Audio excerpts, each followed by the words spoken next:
evening. No, good afternoon, everyone. I know we're running a bit late, so I'll keep this fast. I'm the president of Döhle Seafront out of Manila. I'm also the chairperson of the Association of Licensed Manning Agencies.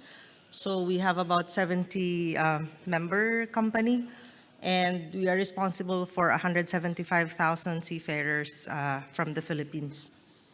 I'll talk about crewing. So we have been talking about crew factors, everything, but the last panel talks about the crew themselves. No?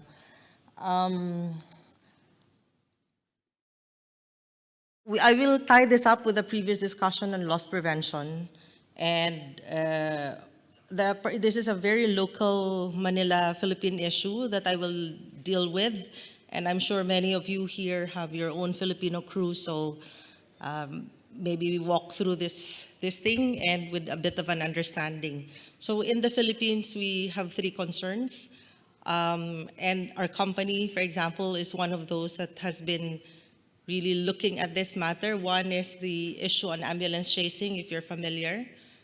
We are also focused on reducing our P&I cases and minimizing the medical and legal costs.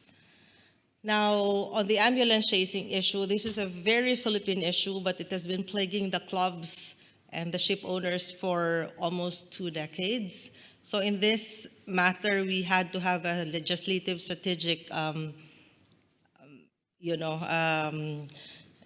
a legislative response to how we deal with it. And the first is to reorganize, for example, the seafaring industry, which is what we did, and the passage of Section 59 of the Magna Carta for Seafarers, where decisions of the arbitration bodies in the Philippines are no longer immediately executory and final.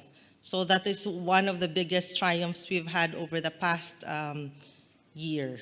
Actually, it was just passed in September, so in September 23. So a key component is establishing of our association, which is the Association of the Licensed Manning Agency.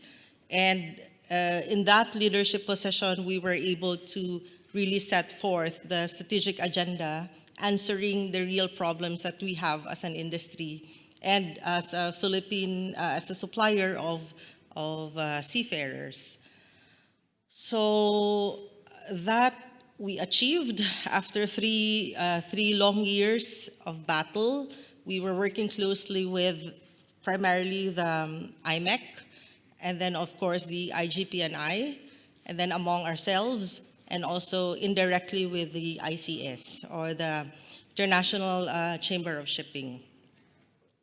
So once we have achieved this, then we go local. What do you do per company? And specifically to what we do on loss prevention, number 1 is, of course, the reduction of P&I cases and medical costs. So this involves a close collaboration and very close approval request process already directly with the ship owners, the managers, or whom we call the principals.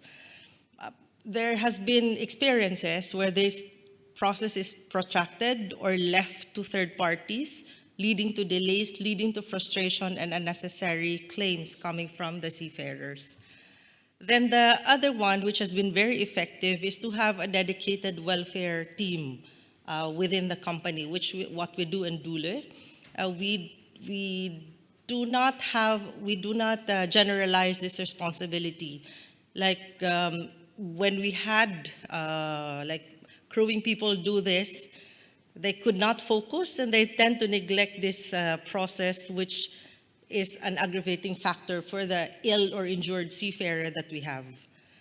Then, of course, there has to be a very robust root cause analysis. Why was there illness? So this is a discussion that has to be done with the post-medical and pre-medical doctors. And also for injuries, there has to be close collaboration with QHSE of the operator.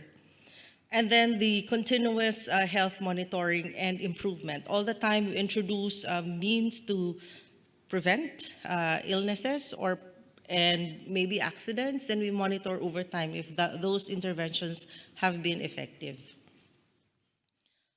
Um, Another very critical factor for us is having 24/7 support, so to speak, with the seafarers.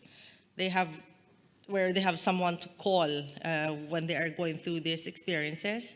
We also accompany them in their hospital, assistance when they are being treated, when they have their therapy, when they're talking to the doctors.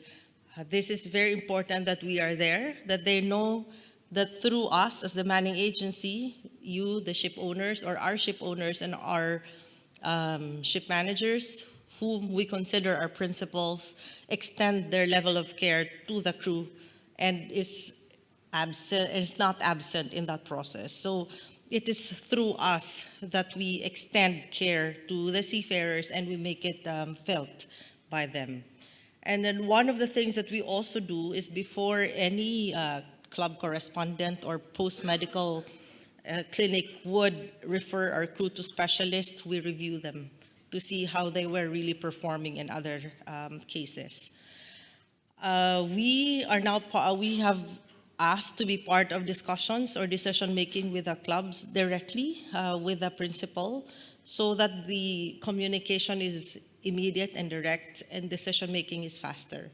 Because what is frustrating for the crew is when there's no response to even small things like transportation reimbursement, maybe salary during the time when he is ill. Those are annoyances that should be unnecessary, especially when your colleague is sick or injured. And then we also go through a verification process of the injuries and illnesses on board. And then specific briefings to the crew on our issues on ambulance chasing and why we need to go through TEME. They have to understand that the pre-medical exams that they're going through is intended to ensure that they are fit when they leave and they're still fit when they return. Okay, so the other very important thing is the selection of when there are cases that arise or when we need the intervention of correspondents, we participate in, offering why there are specific lawyers that we want to handle the case because we have a very particular approach, which has to be aligned with whoever is taking care of our specific cases. And again, the collaboration with QHSE on safety and accident prevention. So at Döhle Seafront, we primarily handle our own ships, but we also have third-party ships. We are a very boutique manning agency where we take care of our own ships and a very select third-party clients. And we have the same level of care and dedication to both preventing losses and ensuring the well-being of the seafarers.